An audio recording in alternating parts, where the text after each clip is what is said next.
How is it going, my friends? This is Jaik. Welcome to my channel. So this video is a quick portfolio update. I did not make a video this week for the portfolio. So we are down by $3,000. The account was up to $63,000, and because of the Thursday crash, the account came down to $57,000. And Friday was a green day, so the account is back up to $59,000. So all in all, for the entire life of this portfolio, which was started on September 14, 2018, the portfolio is up by 15%. So you can average it down and say that I have had like a 7 to 8% return year over year. For the year, it's up by 12%. 3 months, it's 36%. For the month, it's up by 18%. For the week, it's down by almost 4%. And this is for the last Friday, it's up by 3%. So let's have a quick look at my options. Both the options that I sold were deeply in the money. When I sold them, it was out of the money, but then the market went up and they were in the money. So I was trying to roll them to a higher strike price. So first, let's look at Microsoft. Microsoft had gone all the way up to $198 at its peak, and I had originally sold my options at $185, and this would have been exercised on last Friday 6/12, but I was able to roll it to 187.5, which is $2.5 higher strike price, and I was able to do it just for $4.60, which is an excellent price spent for a $250 gain, because you have to consider this 187.5 strike price is still in the money. So next Friday, hoping that the prices keep the same, if this gets sold at 188.4, consider that as a market price, this option will get sold for 187.5, so I'll get the full gains of the higher prices in Microsoft. Also, let's check my JP Morgan. JP Morgan had gone all the way to $113. If you look at this, it's $113, and I had sold JP Morgan when it was the stock was sitting at 90, and then had sold $93 out of the money options. Then 1 week I rolled it to 93.5. The following week I tried to roll it to 94, but I was not able to do it because the option was so much in the money that I could only roll it for the same strike price. So for 2 weeks I rolled it over for the same strike price of $93.5, but then I was able to roll this one to $95. If you look here, the last option I had was for 94, which should have gotten exercised last Friday.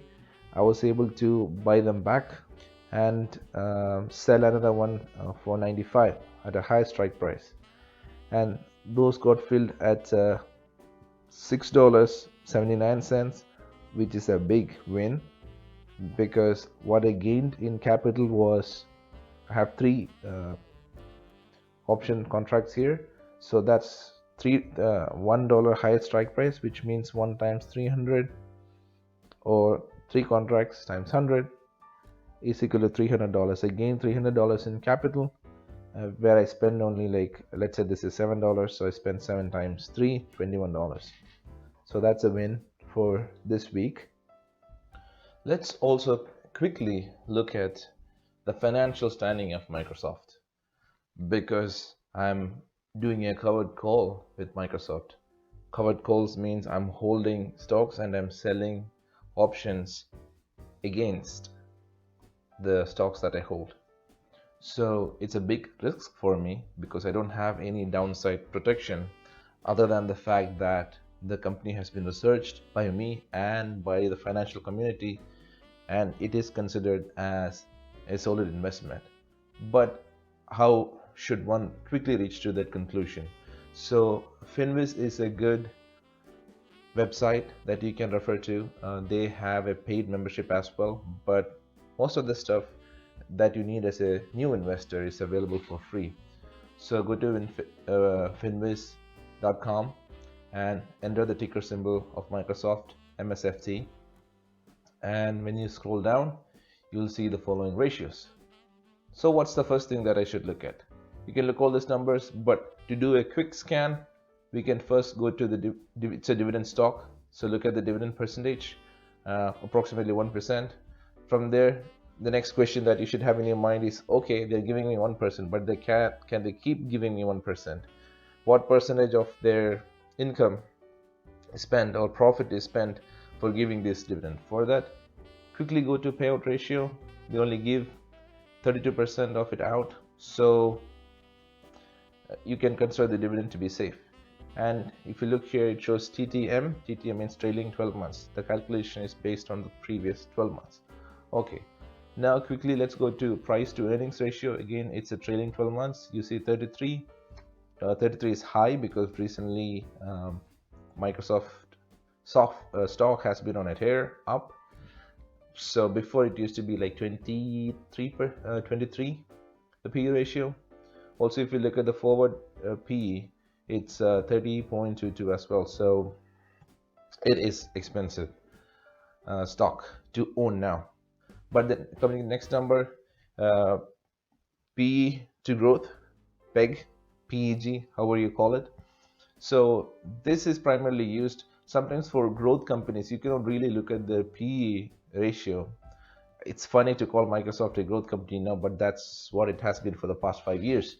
So they are growing at a tremendous pace. So PEG, you get that number by dividing the PE ratio to the growth, earnings per share growth. Okay, so if a company grew by, let's say, 30% and the PE ratio is approximately 30, so you get 30 divided by 30, you get 1. So from the example, you know that this PEG ratio is 2.18. It's a good value when this number is closer to 1. This is 2.18. So even considering the growth, it is an expensive stock. So please have that in mind. But then when you hold that stock, yeah, it is expensive. But the next thing that I should consider is, okay, I know Microsoft is growing, but is there any quick issues that I might have with this company? Would they be able to pay their debts and stuff? So let's quickly jump to the quick ratio. By the way, higher the number, better it is. So 2.9, it's good. So what does quick ratio give you? So a company will have its debt. Also, a company will have some assets which might be some cash that the company has, or something which is super liquid. So it gives a ratio of how much of the super liquid assets that they have divided by their current liabilities. So higher number is always best, right? Because you have more money, less debt, you'll always get a higher number. So this number is high, which is great. Current ratio, actually it gives the ratio between total assets divided by total liabilities. So again, these numbers are the same. So the next ratio to quickly look at is debt to equity ratio. The lower the number is better. So debt, of course, you know what is debt, right? All the liabilities that the company has. Equity, that is all the assets minus the liabilities. So from the math, if you have a bigger denominator, that's better, right? Because your total asset minus liability. So if your asset is much more than your liability, you'll have a much bigger denominator in this math, right? So debt, liabilities divided by asset minus liabilities.